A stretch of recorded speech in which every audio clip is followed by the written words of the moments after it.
और दुनिया में इतनी गरीब कंट्रीज हैं जिनका पाकिस्तान से भी बुरा हाल है, लेकिन उसके बाद भी ज्यादा पैसा जो है वो पाकिस्तान को क्यों?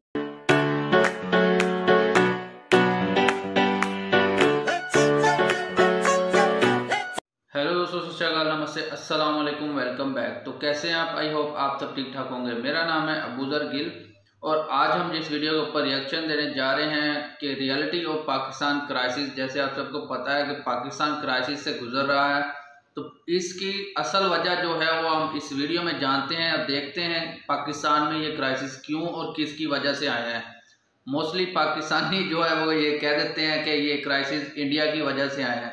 तो क्या इस इंडिया की वजह से ये क्राइसिस आए हैं कि नहीं, क्या रियलिटी है वो हम इस वीडियो में देखते हैं। उससे पहले चैनल को सब्सक्राइब, बेल आइकन को प्रेस कर लें ताकि आपको हर वीडियो का नोटिफिकेशन मिल जाया करे। तो मेरे इंस्टाग्राम का लिंक डिस्क्रिप्शन में मिल जाएगा, वहाँ पर जाकर जरूर फॉलो कर लीजिएगा। तो चलिए वीडियो को स्टार्ट करते हैं और देखते हैं और लास्ट पर अपना रिएक्शन देंगे। स्टार्ट। और दुनिया में इतनी गरीब कंट्रीज हैं जिनका पाकिस्तान से भी बुरा हाल है, लेकिन उसके बाद भी ज्यादा पैसा जो है वो पाकिस्तान को क्यों मिलता है? और जो ट्रेनिंग सेंटर थे जहां मुजाहिदीन ट्रेन होते थे, वहां से अफगानिस्तान के साथ साथ कश्मीर में भी मुजाहिदीन भेजता था। ये वो टाइम था जब पाकिस्तान के दोनों हाथ घी और मुंह कढ़ाई में था। अब देखिए, आप ये भी कह सकते हो कि लोन तो वर्ल्ड बैंक भी देता है, तो IMF का नाम क्यों आ रहा है? आपने कभी सुना है कि कोई आर्मी कपड़े, साबुन, तेल ये सब बेचती हो? ये दुनिया की अकेली आर्मी है जो सीमेंट, कपड़े, मीट, इंश्योरेंस, रियल एस्टेट ये सब बेचती है। जब जनरल साहब रिटायर हुए तो उनकी वाइफ की वेल्थ 220 करोड़ हो गई, और अगर पूरी बाजवा फैमिली की वेल्थ को देखा जाए तो 1270 करोड़ हो गई। ये लोग ऐसा कौन सा खजाना खोद रहे हैं? जनरल बाजवा ने इमरान खान को PM बनाया, इसके बदले में इमरान खान ने जनरल बाजवा का टेन्योर एक्सटेंड करवाया। कुछ तो रही होंगी मजबूरियां, यूं ही कोई बेवफा नहीं होता। देखिए, जो सिचुएशन पाकिस्तान इस पर्टिकुलर टाइम पे फेस कर रहा है, ऐसी सिचुएशन में पाकिस्तान इससे पहले कभी नहीं फंसा। शॉपिंग कॉम्प्लेक्स और मॉल्स को 8:30 बजे से पहले बंद करने के ऑर्डर आते हैं। इलेक्ट्रिसिटी सिस्टम कोलैप्स करने की स्टेज पे, गेहूं की शॉर्टेज हुई है और कई केसेस में तो ऐसा देखा गया है कि जो गेहूं से भरे ट्रक हैं उसके पीछे लोग बाइकों से पीछा कर रहे हैं। सिर्फ एक साल में पाकिस्तान की करेंसी 40% गिर के 267 पाकिस्तानी रुपीस तक पहुंच गई है। ब्लैकआउट इससे पहले भी होते थे पाकिस्तान में, 2015 में, 2021 में भी हुए थे, लेकिन इस लेवल के नहीं हुए थे। सिर्फ पावर कट से होने वाले लॉसेस की वजह से पाकिस्तान की GDP 4% तक नीचे गिर गई है। पावर कट की वजह से पाकिस्तान का टेक्सटाइल, मैन्युफैक्चरिंग सेक्टर ये पूरी तरीके से नीचे आ गया है, और जो फॉरेक्स एक्सचेंज है वो $3 बिलियन से भी कम पे आ गया है, श्रीलंका के बराबर पहुंच गया। अब आपके कई क्वेश्चन होंगे कि ये सब अचानक से क्यों शुरू हो गया? बांग्लादेश पाकिस्तान से भी पीछे है, वो आगे कैसे निकल गया, लेकिन पाकिस्तान कैसे पीछे रह गया? पाकिस्तान की एक्चुअल में दिक्कत क्या है? जिसको सबसे ज्यादा एड मिलती है पूरे दुनिया भर से, वो सबसे ज्यादा पीछे क्यों रह गया? और दुनिया में इतनी गरीब कंट्रीज हैं जिनका पाकिस्तान से भी बुरा हाल है, लेकिन उसके बाद भी ज्यादा पैसा जो है वो पाकिस्तान को क्यों मिलता है? अब देखिए, इससे पहले कि मैं करंट सिचुएशन की बात करूं कि इस बार पाकिस्तान को पैसे मिलने में दिक्कत क्यों आ रही है, IMF क्यों पीछे हट रहा है, या फिर US, इमरान खान और आर्मी का क्या रोल है, इस पूरी सिचुएशन को समझने के लिए पहले आपको रूट कॉज समझना पड़ेगा। पाकिस्तान में हालात लगातार बिगड़ते जा रहे हैं। पाकिस्तान की इंपोर्ट कैपेसिटी रसातल में पहुंच गई है। Pakistan has warned the country could face an economic collapse. Though Pakistan's not there yet, it's teetering on the edge. देखिए, जब इंडिया पाकिस्तान का पार्टीशन हुआ था तो पाकिस्तान को 1/3 मिलिट्री मिली थी और ओवरऑल रिसोर्सेज में से 17% मिला था। ये जो डिटेल्स मैं बता रहा हूँ, ये पाकिस्तान के एक ऑथर हैं हुसैन हक्कानी, इन्होंने भी ये चीज कंफर्म कर रखी है। जो मेजर इंडस्ट्रीज थी वो टोटल 921 थी, उसमें से सिर्फ 34 पाकिस्तान के हिस्से में आई थी। तो उस पर्टिकुलर टाइम पे जब पार्टीशन हुआ था तो जो इकोनॉमिक कंट्रोल था वो इंडिया के पास था। RBI उस टाइम पे पाकिस्तान का भी सेंट्रल बैंक था और इंडिया का भी, लेकिन कंट्रोल इंडिया के हाथ में था। इंडिया का जो टोटल कैश बैलेंस था वो 400 करोड़ था, और ये डिसाइड हुआ था कि इस 400 करोड़ में से 75 करोड़ पाकिस्तान को दिए जाएंगे। 75 करोड़ में से 20 करोड़ जो थे वो पाकिस्तान को 15 अगस्त 1947 को ही दे दिए गए थे, और बाकी का जो 55 करोड़ था उसको बाद में देने की बात की गई थी। उस समय पाकिस्तान के सामने जो सबसे बड़ी दिक्कत थी वो थी कि ये जो रिफ्यूजीज आए थे उनको सेटल करना, उसमें काफी पैसा चाहिए था। लेकिन उस टाइम पे कश्मीर को लेकर काफी इशू हो रहा था, तो नेहरू जी और पटेल जी ने यह माना कि जो 55 करोड़ है इसको रोक लेना चाहिए, वरना ये इस पैसे से हथियार खरीदेंगे और हमारे खिलाफ ही यूज करेंगे। हालांकि ये जो पैसा था ये आगे चल के महात्मा गांधी जी ने दिलवा दिया था, लेकिन उस पर्टिकुलर टाइम तक जब तक ये पैसा मिला था उससे पहले भी पाकिस्तान की जो इकोनॉमिक कंडीशन थी वो काफी खराब थी। इकोनॉमिक कंडीशन भले ही थोड़ी सी वीक थी, लेकिन मिलिट्री स्ट्रांग थी, क्योंकि इंडिया एग्री कर गया था 1/3 आर्मी स्प्लिट करने के लिए। इंडिया की जो पॉलिटिकल लीडरशिप थी वो ज्यादा स्ट्रांग थी पाकिस्तान के मुकाबले।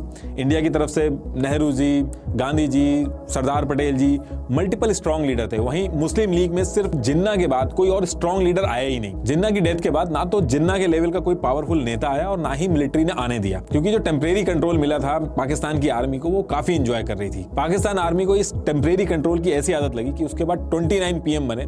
आज की डेट तक एक भी PM ऐसा नहीं है जिसने 5 साल अपने पूरे किए हो। किसी को मार दिया गया, किसी का तख्ता पलट कर दिया गया, इतने बड़े बड़े पॉलिटिशियंस को मारा गया। आज तक इनकी एक भी एजेंसी ये नहीं पता लगा पाई कि PM को मारा किसने है।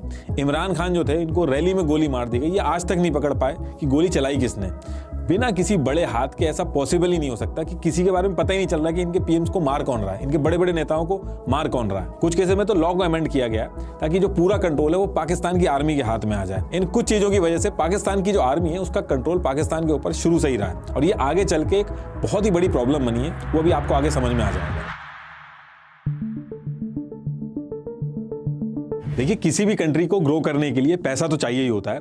पाकिस्तान के सामने भी यही दिक्कत थी कि उसको ग्रो तो करना ही था, लेकिन सीधे सीधे इकोनॉमिक डेवलपमेंट मुश्किल था, क्योंकि उसके लिए पॉलिटिकल स्टेबिलिटी और पेशेंस चाहिए होता है, प्रोडक्शन और एक्सपोर्ट करना होता है। तो पाकिस्तान की लीडरशिप ने इसके लिए नए नए जुगाड़ निकाले और इसी एफर्ट्स में उसको दिखा यूनाइटेड स्टेट ऑफ अमेरिका और उसकी मिलिट्री नीड्स। पाकिस्तान को उस पर्टिकुलर टाइम पे रियलाइज हो गया था कि यूएस का साउथ एशिया में कोई दोस्त नहीं है और उसको सोवियत यूनियन को कंट्रोल करना है और इसके लिए उसको पाकिस्तान की जरूरत पड़ सकती है। तो इसमें उसको एक मौका दिखा। पाकिस्तान ने अपने आप को यूएस का फ्रेंड दिखाया और इसके बदले में उसको मिली फॉरेन एड। लेकिन क्वेश्चन है कि ये फॉरेन एड दी क्यों गई? देखिए, आज की डेट में आप देखते होंगे कि इंडिया के अंदर बहुत सारे यूएस के कॉल सेंटर्स हैं। यूएस के एम्प्लॉयर्स वहां के एम्प्लॉयज को छोड़ के इंडिया से बंदे हायर करते हैं। ऐसा इसलिए क्योंकि एक यूएस सिटीजन की सैलरी काफी ज्यादा होती है, उसकी जितनी भी लायबिलिटी होती है वो यूएस के एम्प्लॉयर की होती है। इंश्योरेंस, पेंशन जैसे तरह तरह के बेनिफिट्स देने पड़ते हैं। कोई एक्सीडेंट भी हुआ तो सारी रिस्पॉन्सिबिलिटी उस यूएस के एम्प्लॉयर की बनती है। इंफ्रास्ट्रक्चर मेंटेन करना, ऑफिस वगैरह, ये काफी बड़ा खर्चा होता है इसमें। लेकिन इंडिया के अंदर सारे एम्प्लॉयज कम पैसे में मिल जाते हैं और किसी की भी लायबिलिटी यूएस के एम्प्लॉयर के ऊपर नहीं होती है। सेम कॉन्सेप्ट यूएस अपनी मिलिट्री में भी यूज करता है। देखिए, यूएस यूजुअली 2 तरीके से वॉर लड़ता है। अगर उसे लगता है कि स्टेक्स बहुत ज्यादा हाई हैं तो वो वॉर में खुद कूद जाता है, जैसे उसने वियतनाम में किया या फिर इराक में किया। लेकिन जब उसको लगता है कि सीधा कूदने में फायदा नहीं है तो वो शैडो वॉर लड़ता है। इसमें वो दुश्मन के दुश्मन को दोस्त बना के काम करता है। मान लीजिए, अपने इंटरेस्ट को पूरा करने के लिए यूएस अगर अपनी खुद की आर्मी भेजने लगेगा तो पहली चीज तो अपने सिटीजन को खतरे में डालेगा और अगर उसको कुछ हो गया तो उसका पूरा खर्चा उसको देखना होगा।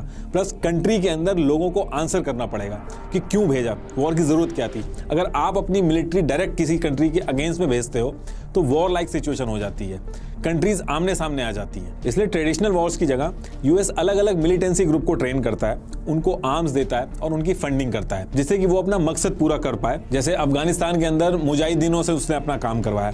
कई ऐसे मिलिटेंसी ग्रुप होते हैं, मुजाहिदीन होते हैं जो पैसे लेके भी लड़ाई करते हैं। अभी जो रशिया यूक्रेन वॉर चल रही है उसमें भी आप अगर सर्च करोगे तो रशिया ने सीरियन फाइटर्स को पैसा देके रिक्रूट किया है, जिन्हें मर्सिनरीज भी बोलते हैं। ये पैसा लेके यूक्रेन के खिलाफ लड़ रहे हैं और इस मॉडल में रिस्क एकदम कम होता है। आपको भारी भारी सैलरीज नहीं देनी होती है, आपको बस वेपन्स और ट्रेनिंग प्रोवाइड करानी होती है। और इस पूरे गेम में पाकिस्तान पूरे एरिया का एक ट्रेनिंग सेंटर बन गया है और इस ट्रेनिंग सेंटर को बनाया पाकिस्तान मिलिट्री ने।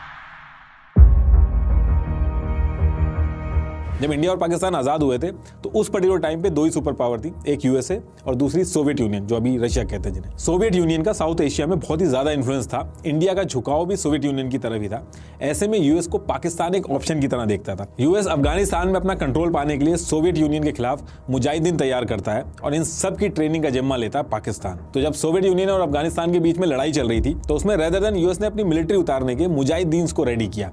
ना तो मुजाहिदीन की जान जाने पे यूएस की कोई जवाबदेही थी और ना ही भारी भारी सैलरी देनी थी और रिस्क भी बिल्कुल खत्म हो गया था, क्योंकि अगर यूएस की मिलिट्री अफगानिस्तान में उतर के रशिया के खिलाफ लड़ती तो ये वॉर रशिया और यूएस की वॉर में बदल जाती। तो यूएस ने मुजाहिदीनों को वेपन्स दिए, इन सब की ट्रेनिंग हुई पाकिस्तान में। पाकिस्तान ने हर तरीके से मदद की इन मुजाहिदीन की, इनको ट्रेनिंग करवाई, इनको रूट दिया, इनको खाने पीने और हथियार वगैरह सब सप्लाई करा। इसमें पाकिस्तान के लिए भी फायदा था, क्योंकि बिना कुछ प्रोड्यूस करे या एफर्ट लगाए यूएस से पैसा मिलने लगा था। यूएस ये पैसा कभी एड की फॉर्म में भेज भेजता था, तो कभी ह्यूमन राइट्स के बहाने से भेजता था। यूजुअली आप देखोगे तो फॉरेन एड उन देशों को मिलता है या तो जो गरीब हो या किसी क्राइसिस से गुजर रहे हो, जैसे कोई वॉर या फिर नेचुरल डिजास्टर हो।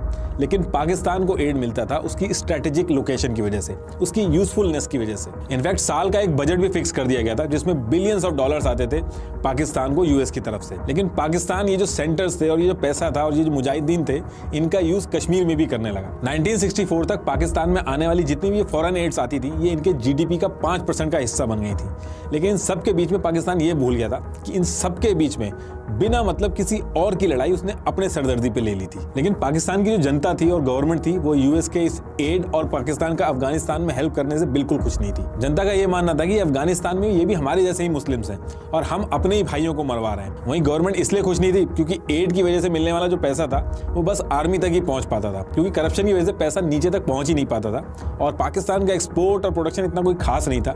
इसलिए लोगों की जो गालियां होती थी वो पाकिस्तान की गवर्नमेंट को मिलती थी। लेकिन पाकिस्तान की इकोनॉमिक सिचुएशन फिर से खराब तब होती है जब अफगानिस्तान वॉर 1989 में खत्म हो जाती है। ये जो मुजाहिदीन यूएस और पाकिस्तान ने मिलकर ट्रेन किए थे, ये अफगानिस्तान की सरकार को गिरा के तालिबान का राज हो जाता है वहां पे। ये उसामा बिन लादेन वगैरह ये सब यूएस ने उस टाइम पे ट्रेन किए थे और सोवियत यूनियन को बाहर करके यूएस का काम ऑलमोस्ट पूरा हो गया था। ये जो बातें मैं बोल रहा हूँ, ये जो पाकिस्तान के प्रेसिडेंट रह चुके परवेज मुशर्रफ, इन्होंने भी बोली है और ओपनली बोली है। इंटरव्यू अभी भी पड़ा इनका यूट्यूब के अंदर। अफगानिस्तान वॉर के बाद अमेरिका को पाकिस्तान की जरूरत नहीं थी। अब इस चीज का आप अंदाजा इस चीज से लगा सकते हैं कि 1989 में यूएस ने पाकिस्तान को सीधे सीधे $452 मिलियन की एड दी थी, जो 1998 तक घट के $5.4 मिलियन रह गई थी। बांग्लादेश, इंडिया जब एक्सपोर्ट करके अपनी इकोनॉमी को धीरे धीरे आगे बढ़ा रहे थे, तब पाकिस्तान की मिलिट्री एड से खुश हो रही थी।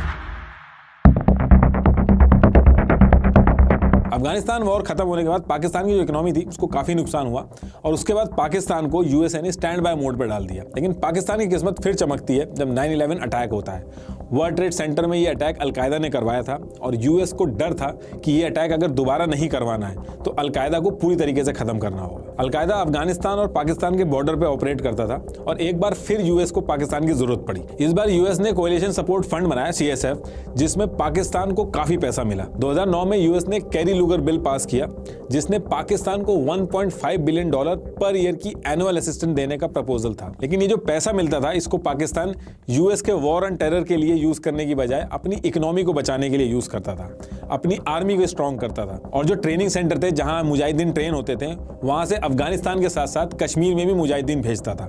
ये वो टाइम था जब पाकिस्तान के दोनों हाथ घी और मुंह कढ़ाई में था। पाकिस्तान आर्मी के ऊपर बाहर से मिलने वाले एड में करप्शन एलिगेशन लगते रहे। यूएस ने भी कहा कि इन्होंने हमारे एड से मिलने वाले पैसे को मिस स्पेंड किया है। और तो और इतने साल कॉन्टिन्यूसली एड देने के बाद भी ये पता चलता है कि उसामा बिन लादेन पाकिस्तान में ही पकड़ा जाता है। मुल्ला उमर जो मोस्ट वांटेड था, उसकी डेथ भी पाकिस्तान के हॉस्पिटल में होती है। डोनाल्ड ट्रंप ने आते ही ये जो एड मिलता था पाकिस्तान को, इसको पूरी तरीके से बंद कर दिया और पाकिस्तान की इकोनॉमी जो बबल में थी उसको फिर से एक झटका लगता है। इन सारी चीजों की वजह से पाकिस्तान की इमेज काफी खराब हुई और फॉरेन इन्वेस्टमेंट एकदम से खत्म हो गया।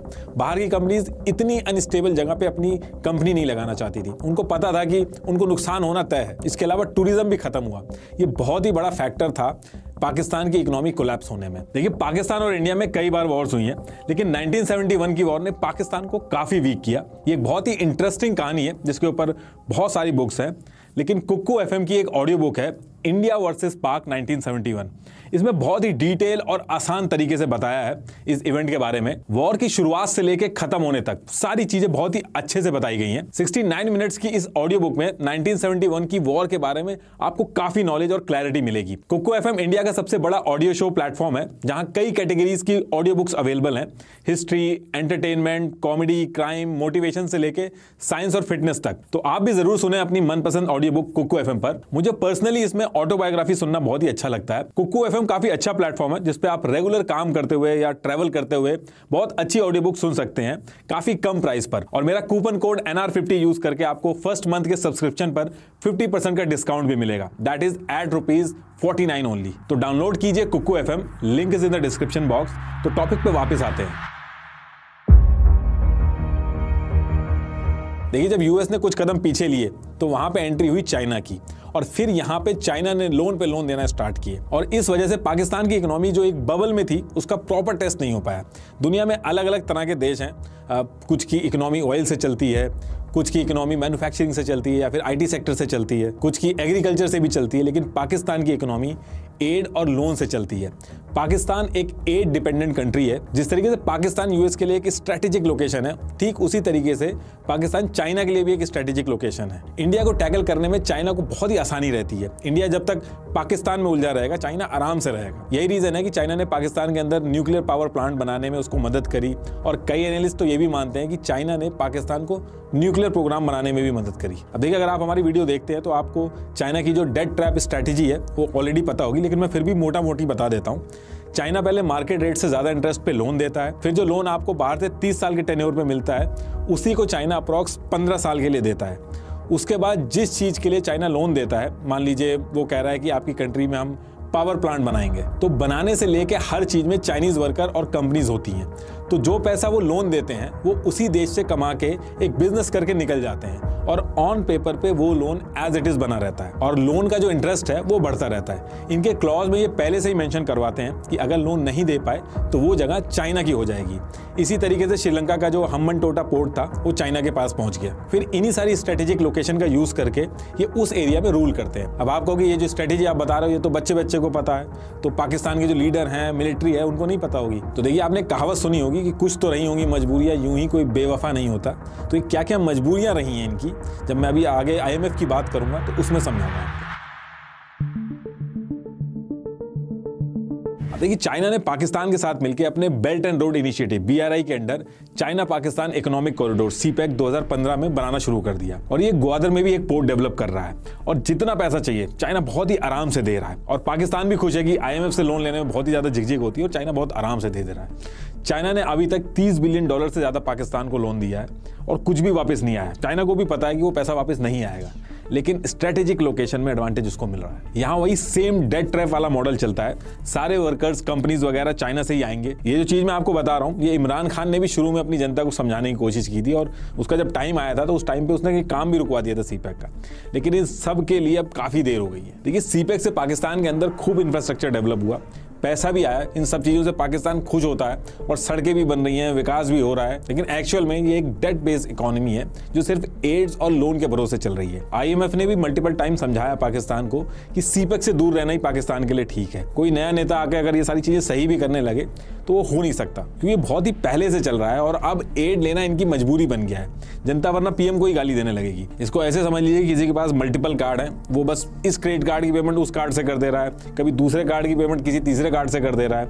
इससे EMI तो बचा ले रहा है वो, लेकिन एक्चुअल में उसकी प्रॉब्लम सॉल्व नहीं हो रही है। कर्जा उसके ऊपर उतना ही है, बल्कि इंटरेस्ट और बढ़ रहा है। सेम इसी कॉन्सेप्ट पे पाकिस्तान की इकोनॉमी भी चल रही है।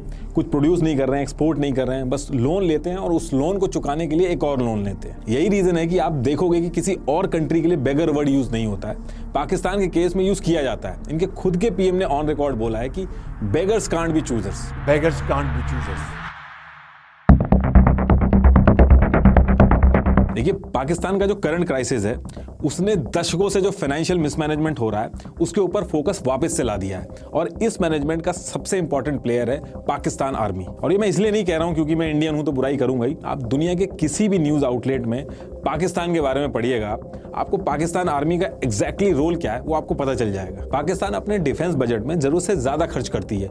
पिछले साल का पाकिस्तान का टोटल बजट 9,502 बिलियन रुपीस का था, जिसमें से 1,523 बिलियन रुपीस खाली डिफेंस पे गया है, यानी कि टोटल बजट का 15% से भी ज्यादा। लोन का इंटरेस्ट पेमेंट करने के बाद पाकिस्तान की इकोनॉमी का सबसे बड़ा हिस्सा जो है वो डिफेंस में जाता है। पाकिस्तान आर्मी ने 1947 के बाद आधे से ज्यादा टाइम पाकिस्तान को रूल किया है, और इनके पास सिक्योरिटी और फॉरेन पॉलिसी में बहुत ज्यादा पावर है। ये लोग उसको ही PM बनाते हैं जो इनके हिसाब से चलता है। इनके बिना पाकिस्तान में कोई भी इलेक्शन नहीं जीत सकता। इसलिए आपने एक वो कहावत जरूर सुनी होगी, बहुत ही फेमस है पाकिस्तान आर्मी के लिए, कि जंग कदे जीती नहीं और इलेक्शन कदे हारिया नहीं। ये देखिए, इतने सारे मेडल इन्होंने लगा रखे हैं, लेकिन उन्होंने आज तक एक भी जंग नहीं जीती है। पाकिस्तान की एक ऑथर है आयशा सिद्दीका, उनकी एक किताब है मिलिट्री INC। अगर मौका आपको लगेगा तो उसको पढ़िएगा जरूर।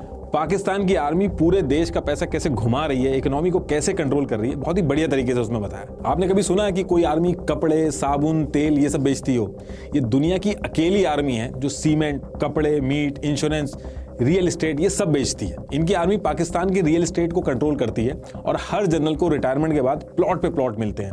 पाकिस्तान आर्मी की नेटवर्थ 1 लाख करोड़ से भी ज्यादा की है। इनकी आर्मी के अगर टॉप 100 ऑफिसर्स की वेल्थ का अंदाजा लगाया जाए तो 35,000 करोड़ से भी ज्यादा की वेल्थ है। इनके बच्चे सब बाहर पढ़ते हैं, यूके में इनके घर हैं, जबकि एक आम पाकिस्तानी ये सब सपने में भी नहीं सोच सकता जो ये लोग करते हैं। पाकिस्तान आर्मी ने फाउंडेशन और ट्रस्ट का एक नेटवर्क बना रखा है जो पाकिस्तान के अंदर सारी चीजें ओन करते हैं, जैसे फौजी, शाहीन और बहरिया फाउंडेशन, जिनको आर्मी, एयरफोर्स और नेवी चलाते हैं।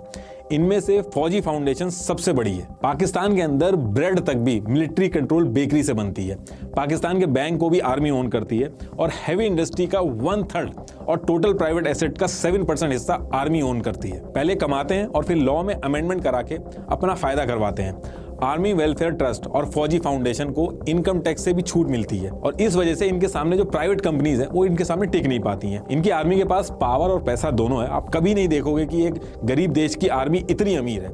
हर देश की एक आर्मी होती है, लेकिन यहाँ पे आर्मी का ही एक देश है। आप बोल सकते हो कि मैं गलत बता रहा हूँ, लेकिन आप खुद से भी एक बार चेक करिएगा कि पाकिस्तान आर्मी चीफ जो इससे पहले थे जावेद बाजवा, इनकी वाइफ की जो 2016 में वेल्थ थी वो 0 थी। जब जनरल साहब रिटायर हुए तो उनकी वाइफ की वेल्थ 220 करोड़ हो गई। उनकी वाइफ इतने टाइम में ऐसा कौन सा बिजनेस कर रही थी कि उनकी वेल्थ इतनी हो गई। और अगर पूरी बाजवा फैमिली की वेल्थ को देखा जाए तो 1270 करोड़ हो गई। ये लोग ऐसा कौन सा खजाना खोद रहे हैं जो इनकी वेल्थ इतनी ज्यादा हो गई है। सैलरी जोड़ दो आप, उसके हिसाब से इतनी वेल्थ नहीं बैठती है, लेकिन उसके बाद भी इतना पैसा आ कहां से रहा है। तो आप थोड़ा सा भी कॉमन सेंस लगाओगे तो आपको पता चल जाएगा कि कुछ तो गड़बड़ है इसमें। लेकिन ये सारी चीजें क्वेश्चन तब हो पाएंगी जब मीडिया ये सारे क्वेश्चन लेके आए। लेकिन मीडिया और सुप्रीम कोर्ट वगैरह हर जगह इनका कंट्रोल है। मल्टीपल ऑब्जर्वर्स का ये मानना है कि अगर पाकिस्तान की इकोनॉमी को ग्रो करना है तो इकोनॉमी में पाकिस्तान आर्मी का रोल जो है वो खत्म करना होगा। लेकिन इस डायरेक्शन में अगर कोई छोटा सा भी एफर्ट होता है तो उसको वहीं पे फेल कर दिया जाता है, उसको वहीं रोक दिया जाता है, क्योंकि इसकी वजह से पाकिस्तानी बिजनेसेस ग्लोबली कंपटीशन में नहीं आ पा रहे हैं और इनका जितना भी प्रॉफिट होता है वो सारा आर्मी के जनरल्स, रिटायर्ड जनरल्स को ट्रांसफर होता रहता है। पाकिस्तान आर्मी पाकिस्तान के सबसे बड़े रियल एस्टेट डेवलपर हैं। इनके पास 50 से ज्यादा हाउसिंग प्रोजेक्ट हैं, जिसमें इस्लामाबाद में 16,000 एकड़, कराची में 12,000 एकड़ की जमीन है जो इनको पाकिस्तान गवर्नमेंट से फ्री ऑफ कॉस्ट में मिली है। हायर अथॉरिटी में कोई भी हो जो भी इनके हिसाब से नहीं चलता उसको ये लात मार के निकाल देते हैं।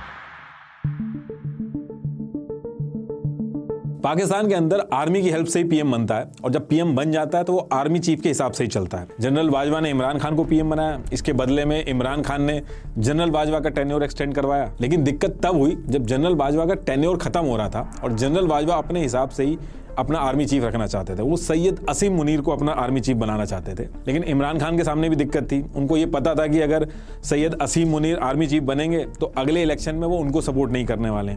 इसलिए जनरल बाजवा के खिलाफ जाके इमरान खान ने जनरल फैज को आर्मी चीफ बनाने की वकालत करी। इस सब के बीच में जनरल बाजवा ने इमरान खान को हटा के शरीफ को पीएम बनवा दिया और शरीफ ने आसिम मुनीर को आर्मी चीफ बना दिया। और ये जो सारी चीजें मैं बता रहा हूँ ये अभी पिछले साल ही हुई हैं और इन सब चीजों की वजह से पॉलिटिकल इनस्टेबिलिटी आ गई है और ऊपर से 2022 में फ्लड भी आ गया था। 1/3 पाकिस्तान पूरा डूब गया था। करीब $30 बिलियन के अराउंड नुकसान हुआ था, जिसने पाकिस्तान की कमर तोड़ दी थी। पाकिस्तान में जो ब्लैकआउट्स हो रहे हैं उसके पीछे भी चाइना ही है। इन्होंने सीपैक पे जब काम रुकवा दिया था तो चाइना थोड़ा सा नाराज हो गया था और चाइना ने सीपैक प्लान में जो पावर प्लांट्स थे उनको बंद करा दिया था क्योंकि पेमेंट का कुछ इशू हो गया था।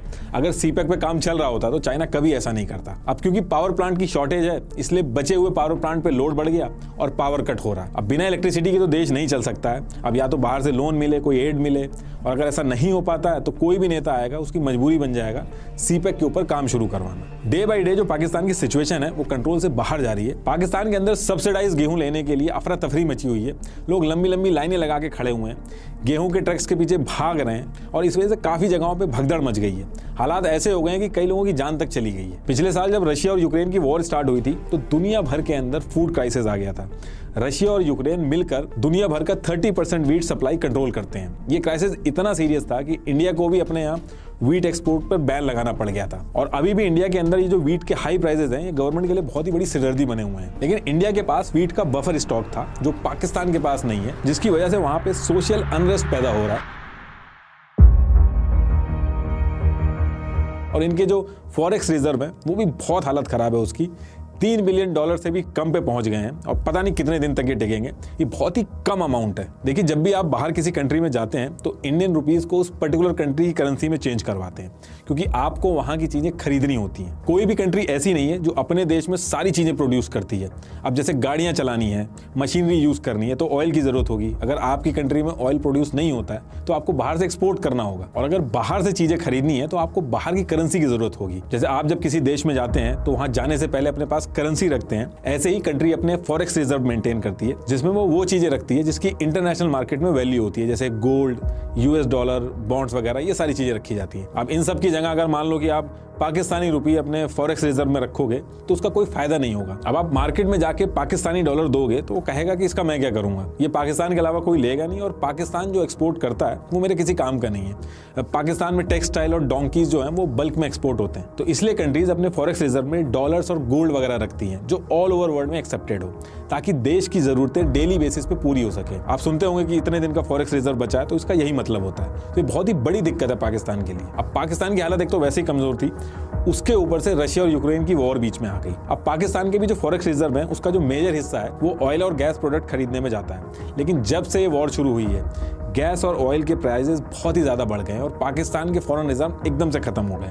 इंडिया इसलिए बच गया क्योंकि इंडिया को रशिया ने डिस्काउंटेड रेट पे ऑयल दिया, लेकिन पाकिस्तान को गल्फ कंट्रीज से महंगे में ऑयल खरीदना पड़ा। अब पाकिस्तान के पास दो ऑप्शन है, या तो कोई कंट्री इनको लोन दे या फिर कोई एड दे, किसी तरीके से हेल्प करे, या फिर ये IMF के पास जाए। IMF से भी ये लोग 13 बार लोन ले चुके हैं और एक बार भी नहीं लौटाया। एक गवर्नमेंट को लोन देना पूरी दुनिया में सबसे सेफेस्ट माना जाता है, लेकिन पाकिस्तान के केस में ऐसा नहीं है। यहाँ पे लोन देना खतरे से खाली नहीं है, क्योंकि वापस नहीं मिलता।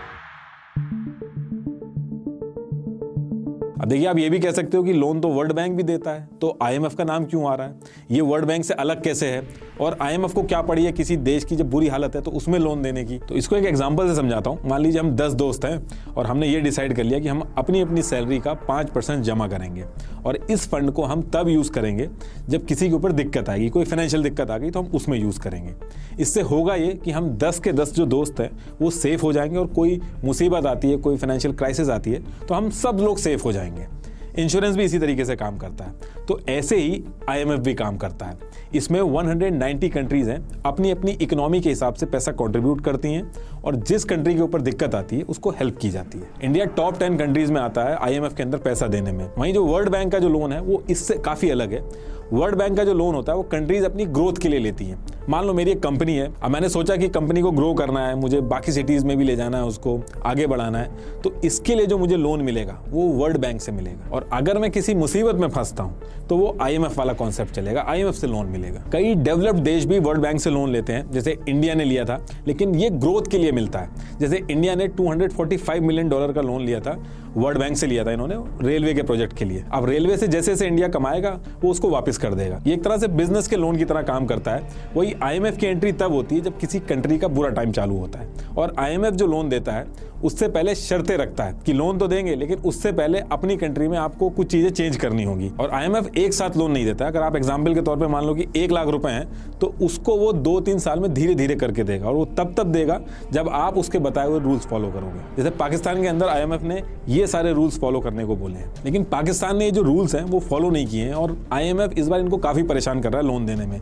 10 दिन IMF की टीम इस्लामाबाद में रह के चली गई, अभी तक लोन नहीं दिया है। वो कह रहे हैं कि पाकिस्तान रूल्स ही फॉलो नहीं कर रहा है, और इनके जो रूल्स हैं IMF के, पाकिस्तान के लिए उनको फॉलो करना बहुत ही ज़्यादा टफ हो गया। IMF के रूल के हिसाब से पाकिस्तान को गैस, इलेक्ट्रिसिटी, पेट्रोल, इन सब के जो प्राइस हैं उनको बढ़ाने चाहिए, लेकिन पाकिस्तान उल्टा कर रहा है, उनको सब्सिडीज दे रहा है। और पाकिस्तान की भी मजबूरी, अगर सब्सिडी नहीं देगा तो जो अभी महंगाई चल रही है उससे और ज़्यादा हो जाएगी। तो पाकिस्तान जो है वो दोनों तरफ से फंसा हुआ है। IMF ने जो आर्मी के जो ऑफिशियल्स हैं उनकी जो टैक्स रिपोर्ट है वो भी मांगी है, ताकि पता चल सके कि सारा पैसा जा कहाँ से रहा है। एक गरीब देश में आर्मी कैसे अमीर हो रही है, उस पर कोई इफेक्ट क्यों नहीं पड़ रहा है। इसके साथ साथ आर्मी का जो बजट है IMF उसमें भी कटौती करने को कह रहा है, और यही कुछ रीजन है कि पाकिस्तान की आर्मी IMF की बजाय बाकी कंट्रियों से लोन ले लेगी, उनसे एड ले लेगी, उनसे जाके पैसे मांग लेगी, लेकिन IMF को अवॉइड करती है। इस बार भी देखना आपको अचानक से सुनाई में आएगा कि इस कंट्री ने रिलीफ पैकेज दे दिया, क्योंकि जाके अंदर सीक्रेट डील कर लेते हैं। दूसरी चीज़ इसमें यह भी है कि जो पाकिस्तान की गवर्नमेंट है वो चाहती है कि इंडिया से रिलेशन सुधरें, क्योंकि तभी ट्रेड होगा, तभी पॉलिटिकल स्टेबिलिटी आएगी। लेकिन पॉलिटिकल एनालिस्ट जो हैं वो ये मानते हैं कि पाकिस्तान आर्मी कभी नहीं चाहती कि इंडिया से रिलेशन सुधरें, क्योंकि अगर इंडिया से रिलेशन सुधर गए तो ये जो हज़ारों करोड़ का बजट लिया जाता है आर्मी के नाम पर, उस पर क्वेश्चन उठेंगे। इसलिए आप नोटिस करोगे जब भी दोनों देश के बीच में कोई ट्रीटी होती है या कोई नज़दीकियाँ आती हैं या कोई बातचीत शुरू होती है, तो अचानक से टेररिस्ट अटैक हो जाता है। 2008 में पाकिस्तान के फॉरेन मिनिस्टर बातचीत करने दिल्ली आए, मुंबई में टेररिस्ट अटैक हो गया। 2016 में मोदी जी पाकिस्तान नवाज शरीफ से मिलने गए, उसके आते ही एक हफ्ते के अंदर पठानकोट में टेररिस्ट हमला हो गया। पाकिस्तान के प्रेसिडेंट आसिफ अली जरदारी ने कहा था कि हम इंडिया के साथ no first use policy accept करना चाहते हैं, यानी कि अगर वॉर हुई तो पहले हम न्यूक्लियर वेपन यूज नहीं करेंगे। जैसे ये बात बोली गई, जैश ए मोहम्मद ने टेररिस्ट हमला कर दिया। पाकिस्तान के पीएम नवाज शरीफ और इंडिया के पीएम अटल बिहारी वाजपेयी जी 1999 में जब लाहौर डिक्लेरेशन साइन किया था इन्होंने, तो जो उस टाइम के आर्मी चीफ थे परवेज मुशर्रफ, उन्होंने बिना अपने पीएम को बताए कारगिल का हमला प्लान किया और उसको एग्जीक्यूट भी कर दिया और बाद में तख्ता पलट करके पीएम को हटा दिया। पाकिस्तान की जो जनता है उसको बहुत ही अलग लेवल पे लूटा गया। इनके जो चीफ जस्टिस है उन्होंने डैम के नाम पे पैसा इकट्ठा कराया। आतिफ असलम जो सिंगर है उन्होंने भी इसमें डोनेट किया था। वो डैम बना ही नहीं और उसका पैसा सारा जेब में चला गया। पीआईए पाकिस्तान इंटरनेशनल एयरलाइन, इनका एक सीनियर ऑफिसर था, वो यूरोप में जाके इनका प्लेन ही बेचा है। तो मतलब जितने भी डिपार्टमेंट है, जितनी भी पाकिस्तान की जनता है, उसको हर तरफ से लूटा जा रहा है। देखिए पाकिस्तान की जो करंट सिचुएशन है वो किसी लोन या फिर किसी एड से नहीं सुधरेगी। लॉन्ग रन में पाकिस्तान की जो सिचुएशन है वो आर्मी से हट के जब चीजें पॉलिटिशियंस के हाथ में जाएंगी तभी सुधर पाएगी। लास्ट में एक बार फिर से आपको बता दूं कि कुक्कू एफएम की ऑडियो बुक इंडिया वर्सेस पाक 1971 का लिंक मैंने डिस्क्रिप्शन बॉक्स में दे दिया, एक बार आप जरूर सुनिएगा, काफी डिटेल में चीजें बताई गई हैं। Thank you. तो दोस्तों आज की इस वीडियो में आपने देख लिया कि पाकिस्तान में रियलिटी ऑफ क्राइसिस क्या है, पाकिस्तान में किस वजह से क्राइसिस आए हैं, इन्फ्लेशन पाकिस्तान में इतना क्यों बढ़ गया। तो जैसे आपने इस वीडियो में एक एक चीज़ को मतलब कि एक एक चीज़ को जान लिया कि किस वजह से पाकिस्तान में इतनी ज़्यादा क्राइसिस क्यों आए हैं और पाकिस्तान डिफ़ॉल्ट क्यों कर चुका है। यहाँ की पाकिस्तान की गवर्नमेंट ने मतलब कि अभी ऑफिशियली तो नहीं ऐलान किया, मगर उनके जो वजीर हैं या फिर उनके जो साथी हैं वो पार्लियामेंट में खड़े होकर पाकिस्तान के बैंकरप्ट होने के ऐलानात कर रहे हैं। तो ये आहिस्ता आहिस्ता वैसे तो पाकिस्तान जो है ना बैंकरप्ट हो चुका है, क्योंकि पाकिस्तान के पास जो फॉरेन रिजर्व्स पड़े हुए हैं वो सिर्फ मतलब कि 2 अरब के लगभग होंगे या इससे भी कम हो चुके हैं, और वो भी मतलब कि फॉरेन कंट्रीज के पैसे हैं। और उन्होंने कहा है कि ये सिर्फ हमने आपके बैंक में रखे हुए हैं पैसे, और ये नहीं कि आप उसको यूज़ करें। तो देखें जब से पाकिस्तान आज़ाद हुआ है पाकिस्तान के पास ऐसा कोई लीडर नहीं था, और पाकिस्तान के पास लीडर ना होने की वजह से पाकिस्तान में मार्शल लॉ लगते रहे हैं, और वो जो है ना 30-35 साल पाकिस्तान में मार्शल लॉ लगे हैं और वो फौज पाकिस्तान की फौज ने लगाए हैं। और जैसे आपने देख लिया कि जितनी भी मतलब कि फौज के जो आर्मी चीफ्स हैं या कोई भी रिटायर हो जाता है, या इसका सुप्रीम कोर्ट से कोई भी जज रिटायर होता है, या फिर पॉलिटिशियंस हो जाएं, इनकी मतलब कि आमदन बढ़ती जा रही है और पाकिस्तान की जो फॉरेन रिजर्व्स हैं वो कम होते जा रहे हैं। ऐसा क्यों है? तो इस वीडियो में भी आपने उसका देख लिया, वजह देख ली कि ये ऐसा क्यों है। मतलब कि यहाँ की जो फौज है उसका क्या किरदार है, अदलिया क्या किरदार है, अदलिया का क्या किरदार है, पॉलिटिशियन का क्या किरदार है, लोगों का क्या किरदार है। तो इसमें आपने देख लिया कि एक आर्मी चीफ अभी रिसेंटली पाकिस्तान में रिटायर हुआ, जनरल बाजवा, और उसकी जब वो आर्मी चीफ बना और उसकी फैमिली का जो वेल्थ थी वो 0% थी, 0। और जब वो रिटायर हुआ 6 साल के बाद, मतलब कि वैसे तो 3 साल के लिए आर्मी चीफ होता है, उसने एक्सटेंशन ली थी 3 साल की। तो जब उसका टेन्योर 6 साल का पूरा हुआ और उसकी फैमिली की जो वेल्थ देखी गई 12 करोड़ के पता नहीं अरब के लगभग उसकी फैमिली की है। और अभी वो रिटायर हुआ है और वो उसने अपनी टिकट करवाई है, अपनी फैमिली की टिकट करवाई है वो बाहर। और सुनने में भी ये आया है कि उसने जो है ना जजीरे खरीदे हुए हैं। तो जितने भी यहाँ से रिटायर होते जाते हैं उनकी मतलब कि देखें रिटायरमेंट होने उनकी कितनी तनख्वाह होगी, उनकी सारी जो है ना सर्विस की तनख्वाह जमा कर लें तो 1 अरब 2 अरब 3 अरब 4 अरब बन जाएगी। तो जब उनकी मतलब कि वो रिटायर होते हैं उनकी वेल्थ देखी जाती है, किसी भी की जज हो, आर्मी चीफ हो या फिर कोई पॉलिटिशियन, इनकी वेल्थ इनके तनख्वाह से भी ज़्यादा। मतलब कि देखो पाकिस्तान के लोगों को 75 साल से इन लोगों ने बेवकूफ़ बनाया हुआ है कि पाकिस्तानियों के नाम के ऊपर जो ये लेते हैं फॉरेन एड, और फिर वो फॉरेन एड पाकिस्तानियों के ऊपर खर्च करने की बजाय ये अपने अपने अकाउंट्स में डालते हैं और गायब हो जाते हैं। और बाहर जाकर जो है ना बड़े बड़े जजीरे, बड़े बड़े बिल्डिंग्स, बिजनेस, पता नहीं क्या क्या, ये पापा जॉन पिज़्ज़ा है यूएसए में, वो पाकिस्तान का वो एक ISA का जो है ना चीफ रह चुका है, उसने मतलब कि पापा जॉन पिज़्ज़ा उसका था। जब रिटायरमेंट हुआ उसके बाद पाकिस्तानी के लोगों को पता चला, और फिर मतलब कि इनके खिलाफ कोई आवाज़ उठाने वाला भी नहीं है। अगर कोई आवाज़ उठाए या फिर इनका हिसाब मांगे तो उसकी आवाज़ को भी बंद कर दिया जाता है, या फिर पाकिस्तान के लोगों को इनसे हिसाब मांगने का मतलब कि हक नहीं है, क्योंकि ये है गुलाम कौम 75 साल से। अभी मज़ीद मतलब पता नहीं कितने साल ये चलेगी। अभी पाकिस्तान में मतलब कि देखे जो हालात चल रहे हैं और पब्लिक के ऊपर जो है ना दिन ब दिन जो महंगाई बढ़ती जा रही है, पाकिस्तान में खाने पीने वाली अशिया, पाकिस्तान छठे नंबर के ऊपर है ये गंदम प्रोड्यूस करने के, और खुराक मतलब कि आटा पाकिस्तान में ना मिल ही नहीं रहा, जो मिल रहा है वो खाने के काबिल नहीं है। मतलब कि देखें उसमें भी जो पुरानी सूखी रोटियां पड़ी होती हैं या लोग गली मोहल्ले से इकट्ठा करके ले जाते हैं, वही उसको मतलब कि चूरा करके उसका जो है पाउडर बना के आटे के अंदर मिक्स करके वो पाकिस्तान के लोगों को प्रोड्यूस मतलब कि प्रोवाइड किया जा रहा है। तो ऐसे मतलब कि जो है ना पाकिस्तान में हालात बन चुके हैं। तो मज़ीद आपने पूरी वीडियो देखी पाकिस्तान में के इन हालात के जो जिम्मेदार हैं उसमें आर्मी के मतलब कि देखें पाकिस्तान में बिजनेस भी करती है, तो आर्मी मतलब कि आर्मी का बिजनेस बढ़ता जा रहा है, पाकिस्तानी लोगों का जो है ना नीचे डाउन, और पॉलिटिशियन जो हैं उनकी जो वेल्थ है वो बढ़ती जा रही है और पाकिस्तान के लोगों की जो है ना कम होती जा रही है। और अब IMF ने भी पाकिस्तान को कर्ज देने के लिए शर्त रख दी है कि पाकिस्तान के जो आर्मी के जितने भी ऑफिसर्स हैं या रिटायर हैं या फिर जो भी सर्विस में हैं, उनकी वेल्थ जो है ना उनका टैक्स जो जितना भी उन्होंने दिया है उसको सामने लेके आया जाए। ग्रेड 17 से ग्रेड 22 तक जो है ना टैक्स सामने लेके जाए, जो ग्रेड 17 से 22 तक के ऑफिसर्स हैं इनको सामने लेके आया जाए, पता चले। फिर ही दूसरी कंट्रीज ने कहा है कि अगर IMF से आपका मायदा हो जाता है फिर आपको जो है ना हम ये देंगे लोन्स, और पाकिस्तान में लोन्स को चुकाने के लिए लोन्स लिया जाता है। ना तो यहाँ पर कोई इंडस्ट्री है, ना कोई मतलब कि ऐसा कोई बिजनेस जिसे एक्सपोर्ट करके पाकिस्तान पैसा कमाए और फिर ये लोन्स चुकाए। और पाकिस्तान में CPEC ने ही पाकिस्तान की कमर तोड़ी हुई है। बाकी आपने अमेरिका ने क्या किया पाकिस्तान में और चाइना का क्या किरदार है वो इस वीडियो में आपने देखा पूरी डिटेल के साथ। तो आप इसके बारे में क्या कहना चाहते हैं? पाकिस्तान के जो हालात हैं, तो पाकिस्तान की पब्लिक को इसके ऊपर क्या करना चाहिए, पाकिस्तान की यूथ को इसके ऊपर क्या करना चाहिए, तो वो आप नीचे ज़रूर कमेंट करके अपना सजेशन दें पाकिस्तान के लोगों को, पाकिस्तान की पब्लिक को। तो मज़ीद अगर वीडियो अच्छी लगी तो ज़रूर शेयर कर दें, चैनल को ज़रूर सब्सक्राइब कर लें, बेल आइकन को प्रेस कर लें ताकि आपको हर वीडियो का नोटिफिकेशन मिल जाए।